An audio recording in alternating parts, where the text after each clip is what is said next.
اب فیصلہ آپ کرنا بیٹا، یہ کو بند کر دے بیٹا، یہ کو بند کر کو کرنا ہے، آپ غور کر کے فیصلہ کیجئے گا۔ یہ مانیٹر کی آواز بڑھا دے بیٹا، یہ مانیٹر، فیصلہ آپ کیجئے گا۔ کائنات کا پہلا واقعہ اللہ نے قرآن پاک کے اندر بیان کیا، پہلا واقعہ قرآن پاک میں 23ویں پارے میں سورہ صاد میں اللہ نے تفصیل کے ساتھ بیان کیا۔ اب آپ غور کریں گے تو آپ کو پتا چلے گا اللہ رب العزت نے سورہ صاد کے اندر کائنات کے اس پہلے واقعے کو جو بیان کیا ہے، یہ ہر مسلمان کے لیے قابل غور ہے۔ قرآن میں اس کا انکار کرنے والا کافر ہے۔ تھوڑا وہ پیچھے بیٹھے نا لیڈر لوگ، ان کو بھی سننے تو تم بات ہٹو۔ قرآن پاک کے اندر اللہ رب العزت نے اس واقعے کو تفصیل کے ساتھ بیان کیا۔ اللہ رب العزت نے جب حضرت آدم کی تخلیق کو وجود میں لایا، حضرت آدم کو جب اللہ نے پیدا کیا، حضرت آدم کے جسم اقدس کو اللہ نے تیار کیا، تو اللہ رب العزت نے جسم آدم کے تیار ہوتے ہی ابلیس کو کہا کہ تو میرے آدم کو سجدہ کر۔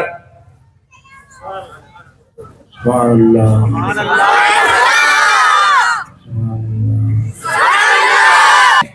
حضرت آدم کی جب تخلیق کی تو ابلیس سے کہا کہ آدم کو سجدہ کر، اور صرف حضرت آدم کو نہیں کہا، فرشتوں کو بھی کہا کہ آدم کو سجدہ کرو۔ تو اب ہوا کیا؟ رب کا جیسے ہی حکم ہوا، فَسَجَدَ الْمَلَائِكَةُ كُلُّهُمْ أَجْمَعُونَ، اللہ کا حکم ہوا، تمام فرشتے حضرت آدم کے لیے سجدے میں چلے گئے۔ کون چلے گئے؟ فرشتے۔ کون چلے گئے؟ پوائنٹ ٹو بی نوٹڈ، یہ بات یاد رکھنے کی، میں قرآن سمجھا رہا ہوں آپ کو، اور اگر آج کی آپ قرآن پاک کی یہ بات سمجھ گئے، اللہ کی قسم آپ زندگی بھر بدعقیدہ نہیں ہو سکتے۔ سجدے میں فرشتے چلے گئے، اللہ آگے بیان کر رہا ہے، سورہ صاد ہے، اِلَّا ابلیس، سوائے ابلیس کے۔ ابلیس حضرت آدم کو سجدہ نہیں کرا۔ کیوں نہیں کرا؟ اب اللہ خود بیان کرتا ہے، استکبر وکان من الکافرین، اس لیے سجدہ نہیں کرا کیونکہ وہ اکڑ گیا، تکبر کرنے لگا، اس کے اندر غرور آیا، اس کے اندر تکبر آ گیا۔ اللہ تبارک و تعالیٰ کے سامنے اکڑ کے کھڑا ہو گیا، بولے اے اللہ، میں آدم کو ہرگز سجدہ نہیں کروں گا۔ جیسے ہی اس نے غرور کیا، تکبر کیا، وَكَانَ مِنَ الْكَافِرِينَ، اللہ کہہ رہا ہے اللہ نے اس کو کافروں میں ڈال دیا، اللہ نے اس کا کفر میں شمار کر دیا، ناشکروں میں اللہ نے اس کو داخل کر دیا۔ پھر اب آگے دیکھیے، اب آخر ابلیس نے سجدہ کیوں نہیں کیا؟ ابلیس کے سجدہ کرنے کی وجہ کیا تھی؟ اللہ جب حکم دے رہا تھا، ارے یہ ابلیس وہ ہے جو حضرت آدم کی تخلیق سے کچھ دن پہلے پیدا نہیں ہوا، بلکہ 6000 سال پہلے سے یہ جنت میں تھا، 6000 سال پہلے سے جنت میں تھا، اور یہ اللہ کی عبادت میں مشغول تھا، ذکر و اذکار میں مشغول تھا، ملائکہ کو پڑھانے میں مشغول تھا۔ اس کی بڑی شان تھی، اس کی بڑی عزت تھی، اس کی بڑی تعریف تھی، اس کے بڑے رتبے تھے، اس کی بڑی شان تھی، اس کی بڑی عظمت تھی، مگر اب اللہ نے کہا کہ میرے محبوب کو سجدہ کر، اس نے سجدے سے انکار کر دیا۔ جیسے انکار کیا، کیا ہوا؟ اللہ رب العزت نے جب اس کو حکم دیا کہ سجدہ کر تو اکڑ گیا اور کافروں میں سے کر دیا گیا۔ پھر اس کے بعد پوچھا گیا کیوں تو آدم کو سجدہ نہیں کر رہا ہے، کیوں تو آدم کو سجدہ نہیں کر رہا ہے؟ تو اس نے جواب دیا، رب کریم نے اس کو قرآن پاک میں بیان کیا، قال انا خیر منہ خلقتنی من نار وخلقتہ من طین۔ اس نے کہا اے اللہ، تو نے مجھے آگ سے پیدا کیا، میں آگ کا۔ اندرا گاندھی پورم کے اللہ رب العزت کا یہ اصول ہے، قانون ہے، اللہ تعالی جب کسی کو مردود کرنا چاہتا ہے، ملعون کرنا چاہتا ہے، اپنی رحمتوں سے اللہ کسی کو محروم کرنا چاہتا ہے، اللہ تعالیٰ جب کسی کو مردود و ملعون کرنا چاہتا ہے، اپنی رحمتوں سے محروم کرنا چاہتا ہے، جس کے لیے فضل کا، کرم کا، عطا کا دروازہ بند کرنا چاہتا ہے. میں بہت بڑی بات آپ کو سمجھا رہا ہوں، پورے قرآن و حدیث کا خلاصہ بیان کر رہا ہوں. آپ حضرات اس بات پر توجہ فرمائیں انشاءاللہ تعالی. جو ملعون کرنا چاہتا ہے تو اللہ ان کو نماز پڑھنے سے نہیں روکتا، اللہ ان کو زکوٰۃ اور صدقات دینے سے نہیں روکتا، اللہ ان کو کعبے کا طواف کرنے سے بھی نہیں روکتا، اللہ ان کو دین کی تبلیغ کرنے سے بھی نہیں روکتا. اللہ جب کسی کو مردود اور ملعون کرنا چاہتا ہے تو اللہ ان کو رمضان کے روزے رکھنے سے بھی نہیں روکتا. اللہ تبارک و تعالی ان کو قرآن کی تلاوت سے نہیں روکتا، ماں باپ کی خدمت سے نہیں روکتا، بیوی بچوں کے حقوق سے نہیں روکتا، داڑیاں چھوڑنے سے بھی نہیں روکتا، ٹوپیاں پہننے سے بھی اللہ ان کو دور نہیں کرتا. مگر کان کھول کر سن لیجئے، اللہ جب کسی کو مردود و ملعون کرنے کا ارادہ کر لیتا ہے، اللہ ان کو اپنے محبوبوں کی چوکھٹ سے دور کر دیتا ہے. اللہ ان کو محبوبوں کی، ذرا زور سے بولیے، چوکھٹ سے دور کر دیتا ہے. اللہ جب کسی کو مردود کرنا چاہتا ہے تو اسے غوث اعظم سے دور کر دیتا ہے. اللہ جب کسی کو ملعون کرنا چاہتا ہے تو اسے غریب نواز سے دور کر دیتا ہے.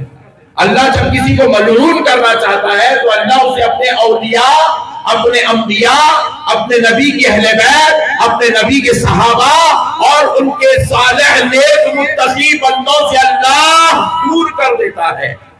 اور جب کسی کو اللہ محبوب بنانا چاہتا ہے، اپنا بنانا چاہتا ہے، اپنے فضل کے دروازے اس پر کھولنا چاہتا ہے، اس پر اپنی رحمت و کرم عطا کی بارش کرنا چاہتا ہے، سن لو مسلمانوں، اللہ اس کو اپنے محبوبوں کی چوکھٹ پہ رہنے کا موقع عنایت فرما دیتا ہے.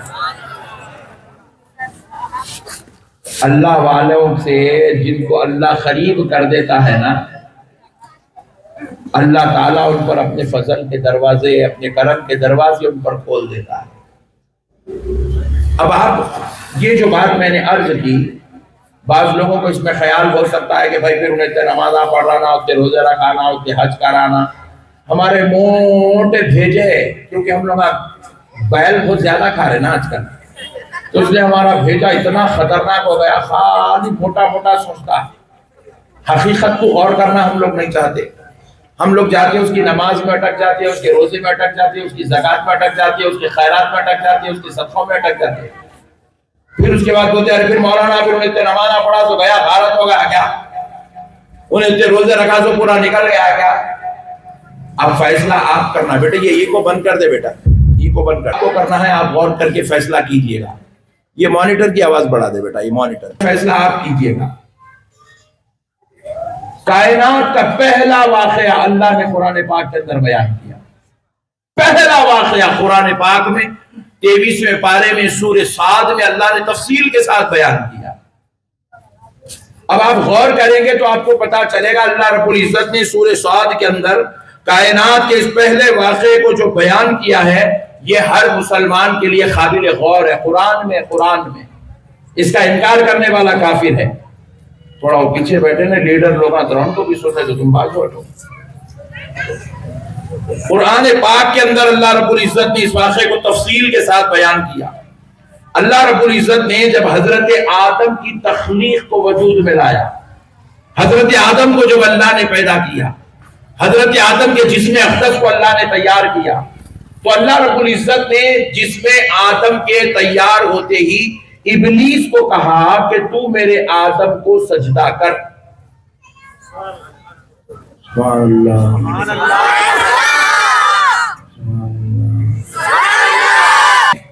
حضرت آدم کی جب تخلیق کی تو ابلیس سے کہا کہ آدم کو سجدہ کر. اور صرف حضرت آدم کو نہیں کہا، فرشتوں کو بھی کہا کہ آدم کو سجدہ کرو. تو اب ہوا کیا، رب کا جیسے ہی حکم ہوا فسجد الملائکۃ کلهم اجمعون، اللہ کا حکم ہوا، تمام فرشتے حضرت آدم کے لیے سجدے میں چلے گئے۔ کون چلے گئے؟ فرشتے۔ کون چلے گئے؟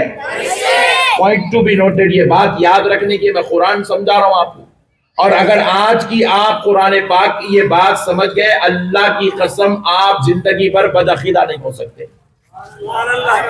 سجدے میں فرشتے چلے گئے، اللہ آگے بیان کر رہا ہے، سورہ صاد ہے، الا ابلیس، سوائے ابلیس کے۔ ابلیس حضرت آدم کو سجدہ نہیں کرا۔ کیوں نہیں کرا؟ اب اللہ خود بیان کرتا ہے، استکبر وکان من الکافرین، اس لیے سجدہ نہیں کرا کیونکہ وہ اکڑ گیا، تکبر کرنے لگا، اس کے اندر غرور آیا، اس کے اندر تکبر آ گیا، اللہ تبارک و تعالیٰ کے سامنے اکڑ کے کھڑا ہو گیا، بولے اے اللہ میں آدم کو ہرگز سجدہ نہیں کروں گا۔ جیسے ہی اس نے غرور کیا، تکبر کیا، وَكَانَ مِنَ الْكَافِرِينَ، اللہ کہہ رہا ہے اللہ نے اس کو کافروں میں ڈال دیا، اللہ نے اس کو کفر میں شمار کر دیا، ناشکروں میں اللہ نے اس کو داخل کر دیا۔ پھر اب آگے دیکھیے، اب آخر ابلیس نے سجدہ کیوں نہیں کیا؟ ابلیس کے سجدہ کرنے کی وجہ نہیں کرنے کی وجہ کیا تھی؟ اللہ جب حکم دے رہا تھا، ارے یہ ابلیس وہ ہے جو حضرت آدم کی تخلیق سے کچھ دن پہلے پیدا نہیں ہوا، بلکہ 6000 سال پہلے سے یہ جنت میں تھا، 6000 سال پہلے سے جنت میں تھا، اور یہ اللہ کی عبادت میں مشغول تھا، ذکر و اذکار میں مشغول تھا، ملائکہ کو پڑھانے میں مشغول تھا، اس کی بڑی شان تھی، اس کی بڑی عزت تھی، اس کی بڑی تعریف تھی، اس کے بڑے رتبے تھے، اس کی بڑی شان تھی، اس کی بڑی عظمت تھی، مگر اب اللہ نے کہا کہ میرے محبوب کو سجدہ کر، اس نے سجدے سے انکار کر دیا۔ جیسے انکار کیا، کیا ہوا؟ اللہ رب العزت نے جب اس کو حکم دیا کہ سجدہ کر تو اکڑ گیا اور کافروں میں سے کر دیا گیا۔ پھر اس کے بعد پوچھا گیا کیوں تو آدم کو سجدہ نہیں کر رہا ہے، کیوں تو آدم کو سجدہ نہیں کر رہا ہے؟ تو اس نے جواب دیا، رب کریم نے اس کو قرآن پاک میں بیان کیا، قال انا خیر منہ خلقتنی من نار وخلقته من طین، اس نے کہا اے اللہ تو نے مجھے آگ سے پیدا کیا، میں آگ کا پیدا ہونے والا اس مٹی سے پیدا ہونے والے کو ہرگز سجدہ نہیں کروں گا۔ تو نے مجھ کو آگ سے بنایا، ان کو مٹی سے بنایا، اور اس آگ مٹی والے پر، اس آگ والے کو فضیلت ہے، میں عظمت والا ہوں، میں رتبے والا ہوں، میں شان والا ہوں، میں درجے والا ہوں، اور اے اللہ میں فضیلت والا، میں اس کو ہرگز سجدہ نہیں کروں گا۔ اکڑ گیا، اپنے آپ کو حضرت آدم سے بہتر سمجھا، اپنے آپ کو غرور پیدا کر لیا، تکبر کرا، میں رفعت والا ہوں، میں شان والا ہوں، میں مرتبے والا ہوں، میں رتبے والا ہوں۔ اللہ رب العزت نے دیکھا کہ یہ تو پہلے اکڑ رہا تھا، اور پھر اس کے بعد اس کی غرور کی حد یہ ہے کہ یہ اپنے آپ کو سب سے بہتر سمجھتا ہے، میرے بندے سے بہتر سمجھتا ہے، جبکہ بندہ اشرف المخلوقات ہے اور یہ اس سے اپنے آپ کو بہتر سمجھتا ہے۔ تو رب ذوالجلال نے دیکھا کہ یہ بے ادب ہو گیا، گستاخ ہو گیا، یہ میرے محبوب کی تعظیم نہیں کرنا چاہتا، محبوب کی عزت نہیں کرنا چاہتا، میرے محبوب سے محبت نہیں کرتا۔ تو رب نے کیا کیا؟ اسی وقت رب ذوالجلال نے اعلان کیا، فَخْرُجْ فَإِنَّكَ رَجِيمٌ وَإِنَّ عَلَيْكَ لَعْنَتِي إِلَى يَوْمِ الدِّينِ،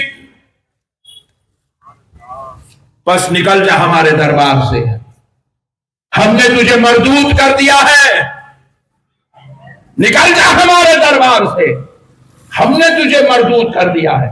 وَإِنَّ، اور بے شک، علیہ تجھ پر، لعنتی، میری لعنت ہے، الی یوم الدین، قیامت کے دن تک، اور تجھ پر قیامت کے کے دن تک اللہ کی لعنت ہے۔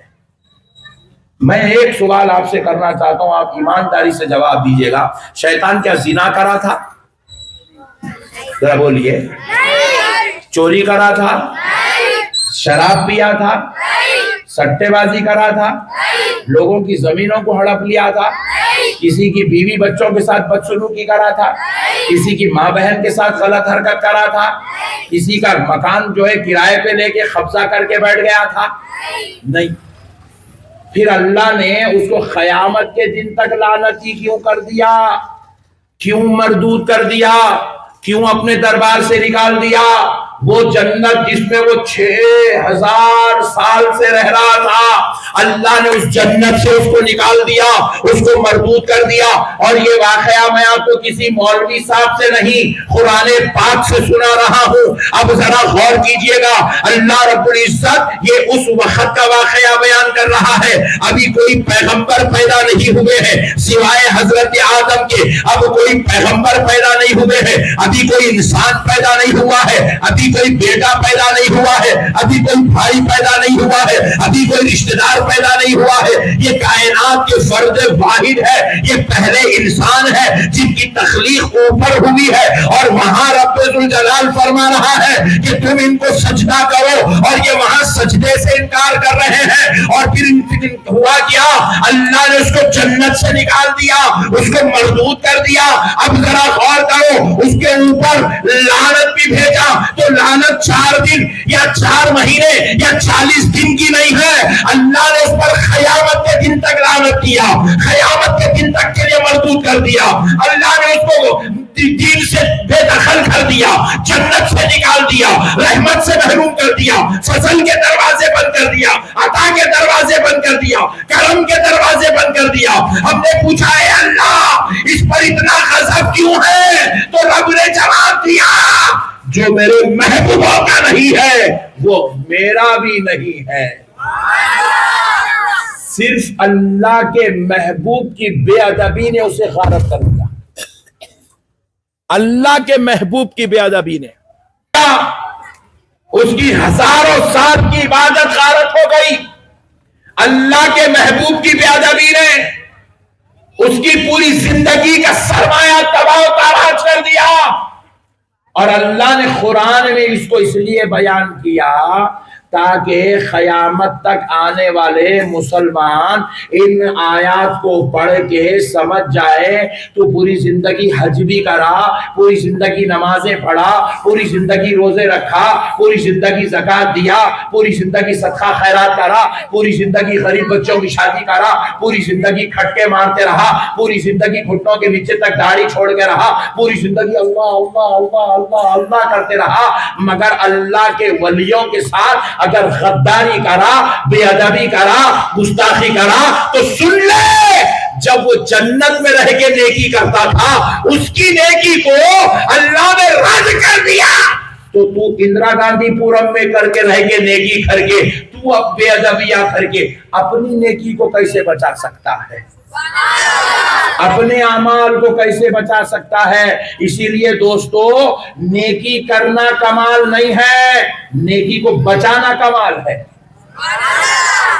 ذرا دور سے، نیکی کرنا کمال نہیں، کی ہوئی نیکی بچانا کمال ہے۔ روزہ رکھنا کمال نہیں، روزوں کو بچانا کمال ہے۔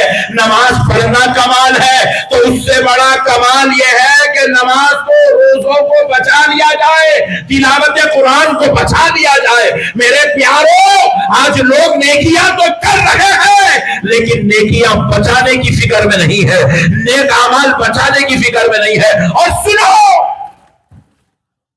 سنو کان کھول کر، صرف ولیوں کی بے ادبی سے ہی نیکیاں غارت نہیں ہوتے، صرف ولیوں کی بے ادبی سے ہی نیکیاں غارت نہیں ہوتے، بلکہ ماں باپ کی بے ادبی سے بھی نیکیاں غارت ہو جاتے ہیں۔ کس کی؟ زور سے بولو، اور زور سے بولو۔ ماں باپ کی بھی اگر کوئی بے ادبی کرتا ہے